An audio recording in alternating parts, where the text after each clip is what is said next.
Kaip atsikratyti nuolatinio nerimo jausmo? Na taip, pirmiausia, apie nerimą gal reikėtų žinoti kelis dalykus. Nerimas nerimui yra nelygus. Nerimą gali kelti situaciniai kažkokie dalykai, bet gali būti ir nuolatinis, toks ilgesnis, negu, pavyzdžiui, egzaminas, žinau, kad už mėnesio ir aš galiu tą visą mėnesį nerimaut labai.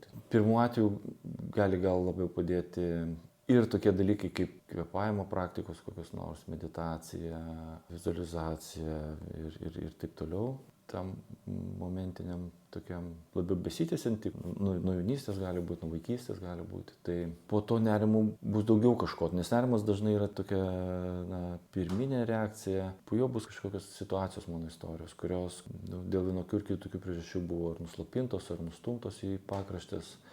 Kai prie tų situacijų sugrįžti prie savęs ir susigrąžini save tada, tai tada tas nerimas irgi mažėja.